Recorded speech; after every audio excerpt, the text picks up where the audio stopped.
If you happen to be in the market for a new PC or a platform upgrade, then you are probably wondering which CPU you should get. And there are loads of options to pick from, and they cover a wide range of price points. So in this video, I'm going to quickly break down what I think the best options are.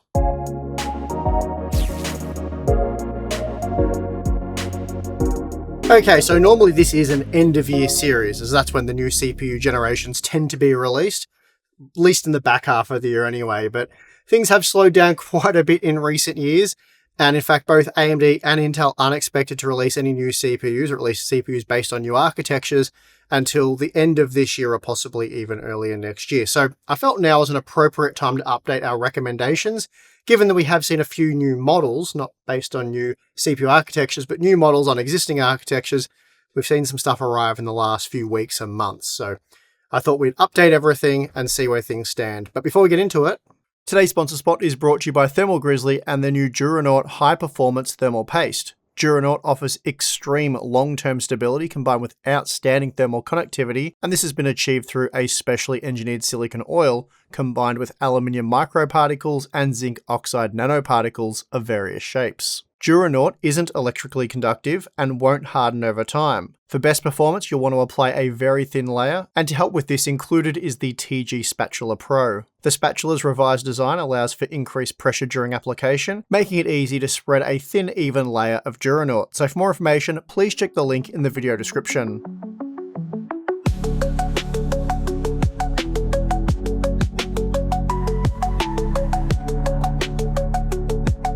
Sadly, starting off the budget CPU segment, the offerings here, they're still pretty miserable, and that is especially true if you want to jump on AMD or Intel's latest platforms. From Intel, the Core Ultra 5 225F is the cheapest current generation offering they have, and at $160 US, it is pretty horrible if I'm being honest. Despite packing 6 P cores with 4 E cores, it only has the multi-core performance of the Ryzen 5 7500F, while being much slower for gaming. There are a few things that were hurting the 225F's performance, one of them being the 4.9 GHz boost clock, but the bigger issue was the measly 20 MB L3 cache, the smallest cache capacity of any of the Core Ultra 200 series processors. And that's a big problem given these CPUs aren't particularly impressive when it comes to gaming performance to begin with. For the same money, you can snag the Core i5 12600KF, which is a superior processor offering roughly 10% better gaming and productivity performance.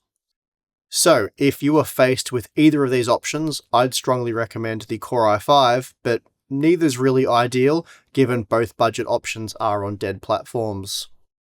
The 14600K did drop down to $160 back in September of last year, which was a better deal again, delivering almost 20% better gaming performance and almost 50% better core-heavy productivity performance when compared to the 225F, but it too is supported by a now dead platform. This is why I recommended the Ryzen 5 7500F for gamers, though the Core i5s are probably a better investment for productivity, and the 14600K certainly was. That said, for gaming, the 7500F is only slightly slower than the 14600K, making it an excellent value choice, particularly given it has a strong upgrade path. The downsides, though, being that it's not available in all regions. Here in Australia, though, you can have it delivered to your door for just $175 Australian, which is an absolutely insane deal. It's 40% less than the Ryzen 7 7600. It's 51% less than the cheapest 14600K deal that we have access to.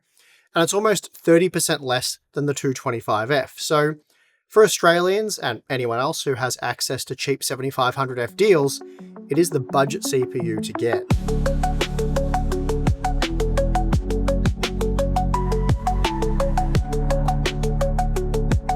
Moving up to the $200 to $250 US price bracket, there is just one CPU worth considering here in my opinion. And it really doesn't matter if you're gaming or working or whatever else it might be.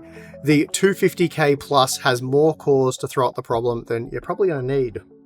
Here in Australia, it does cost twice that of the Ryzen 5 7500F at $350 Australian dollars, but it's more than twice the processor, especially when it comes to core-heavy productivity, where it's at least twice as fast.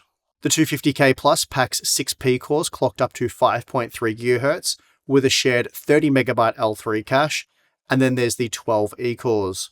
Not only that, but the 250K Plus features a 43% increase in die-to-die frequency, jumping up from 2.1 GHz to 3 GHz, and this improvement fixed many of the latency issues found in the original Arrow Lake chips, leading to much better gaming performance.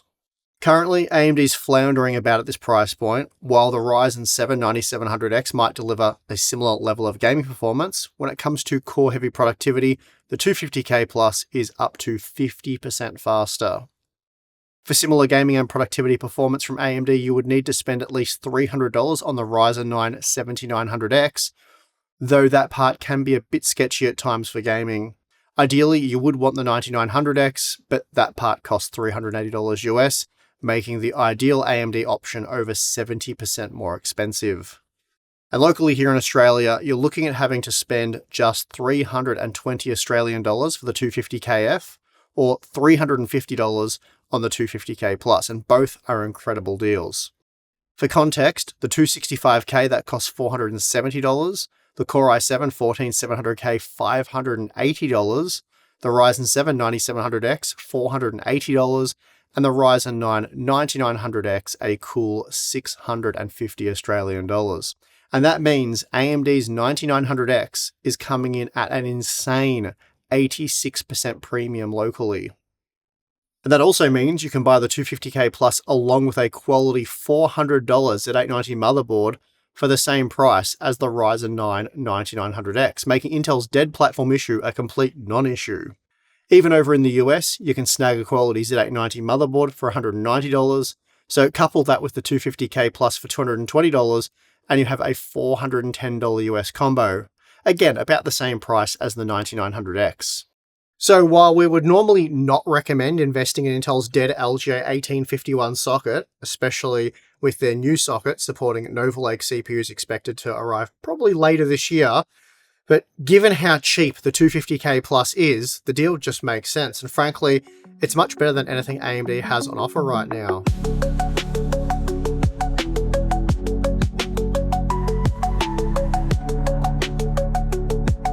Now, if you have more than $200 to $250 US to spend on a CPU, the good news is you don't actually need to spend that much more right now, and that's because Intel's new Core Ultra 7 270K Plus is really a one-stop shop for all your workload needs, whether that be gaming or productivity. If you want a CPU that tackles all tasks with a high degree of efficiency, just get the 270K Plus.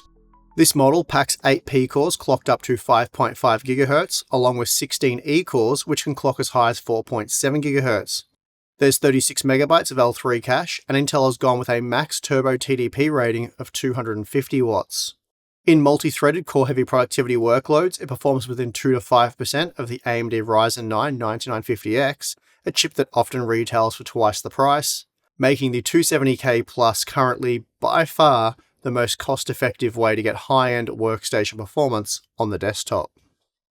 Not only that, but unlike the original 265K, the new Plus version fixes internal latency issues, which has greatly improved gaming performance to the point where it's really no longer an issue. It's certainly not as embarrassing as it was. Of course, AMD's X3D chips still hold the crown for pure gaming performance, but in my opinion, the 270K Plus is now close enough that the price savings make it more attractive for most, especially if you're looking for strong performance across a range of different use cases. The fact that you're getting 9950X-like productivity and gaming performance from the 270K Plus for a fraction of the price means that stuff like future platform support becomes largely irrelevant because, as was the case with the 250K Plus, you're effectively getting the motherboard for free. The cheapest 9950X that I could track down at the time of making this video was $500 US, and you can absolutely get a Z890 motherboard for $170 US, though I'd advise spending just a little bit more than that, especially if you can, maybe $200 US, as there are some really nice options available at that price point. But either way, it is a killer combo and just an incredible bang for your buck.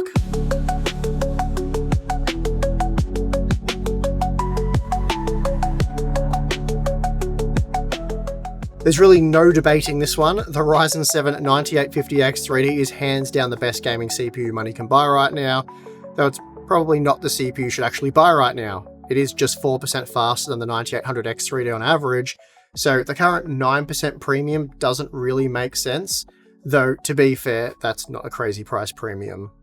Still, it's highly questionable as to whether or not you should even buy the 9800X 3D, given it currently costs 17% more than the 7800X 3D for around 10% better performance on average. There's really no right or wrong option here though if you're primarily concerned about gaming performance. They're all 8-core 16-thread CPUs, so they do get trashed by the 270K Plus for core-heavy workloads, but when it comes to CPU-limited gaming, the 7800X 3D was 13% faster on average in our testing, while the 9800X 3D was 24% faster.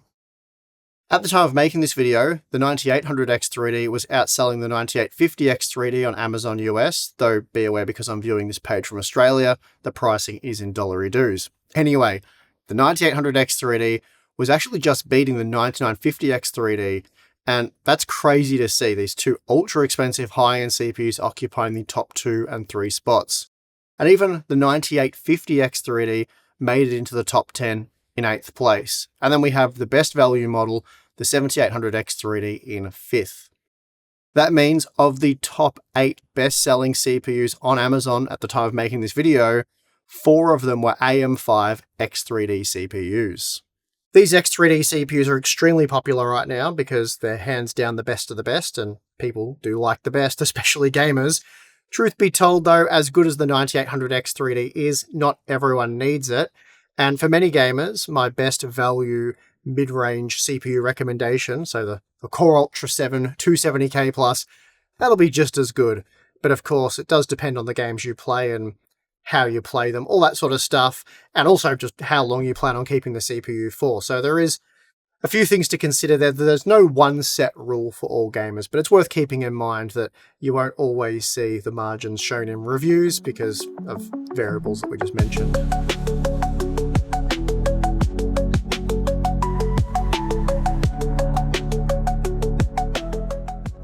Now it's time for our best productivity CPU pick. In this category is one that we have to lean pretty heavily on the "it depends" because recommendations here really do depend on quite a few things. For example, are you after the absolute best productivity performance money can buy?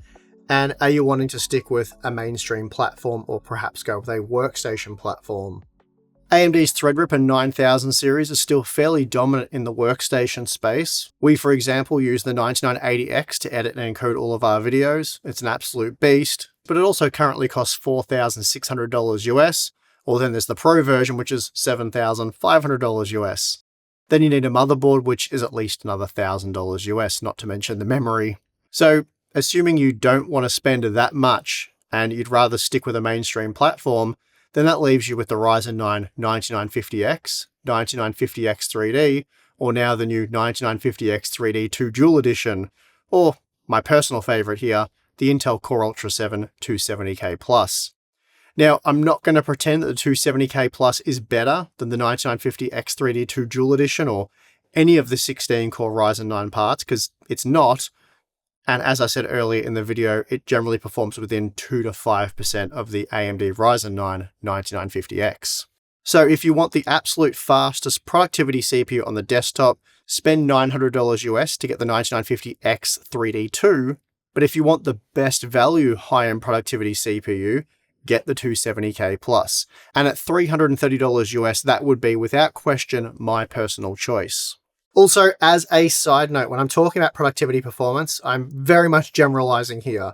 So you will absolutely want to research the performance for your specific workloads. There are workloads where, say, the 9950X 3D2, for example, is much faster than the standard 9950X 3D. They are few and far between, but they do exist.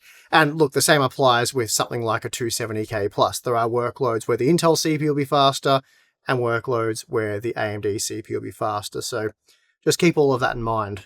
When I made my previous update to the top 5 best CPU series, I really did struggle to recommend a single Intel processor, with the only potential option being the Core Ultra 7 265K, and that recommendation was strictly for productivity users. And even then, it wasn't a glowing recommendation. Since then, Intel's really turned things around with the Core Ultra 5 250K Plus and Core Ultra 7 270K Plus. And I like to think our previous video had some influence on Intel's decision making here. As you probably know, platform support and longevity has been a major issue for Intel, And in my last update, I said despite the fact that Intel has knocked nearly $100 off the 285K, they really need to knock off another $100 so you're getting a decent Z890 motherboard effectively for free when compared to buying an AMD processor. And this was key for the Core Ultra recommendation. Given it's on a dead platform, you really do need to be getting the motherboard for free in order to make that investment. Otherwise, AM5 just makes so much more sense, just as AM4 did before it. And it's not just my opinion either. It's not a thing I've decided that's important to me and therefore it's going to be important to everyone else. It's a thing that PC enthusiasts have collectively decided is important. As it stands right now, the vast majority of our audience believes platform longevity is a very important and key selling point of CPUs, while less than just 10% of people feel it's not important at all. This is clearly something Intel needs to address, and in a big way, for the next platform if they wish to have success moving forward. In the meantime though, pricing CPUs like the 250K Plus and 270K Plus so aggressively to the point where the motherboard can be thrown in, sort of bundled in for free when competing with AMD CPUs, we end up with a similar situation to what AMD was faced with back in the Zen Plus and Zen 2 days. Though back then AMD's primary disadvantage was performance and lack of adoption, which they essentially brute forced with price cuts and platform support. Intel has the performance, they just needed to get the price right, and they've done that with the 200 Plus series. Now, if they can just address platform support with their next socket, because they can't do it with this socket, it's already dead, but if they can do it for the next socket, we will finally find ourselves in a position where it may be difficult to recommend CPUs due to how strong the competition is between AMD and Intel. So fingers crossed that does end up being the case. But anyway, that is going to do it for this video. If you liked it, you know what to do. Subscribe for more content. And we also have the join button or Patreon. Doing either one of those things will give you access to exclusive Discord server, monthly live streams, behind the scenes content, and Q&A stuff. So check that out if you're interested. But if not, that's perfectly fine. And I would like to thank you for watching this video. I'm your host, Steve. See you again next time.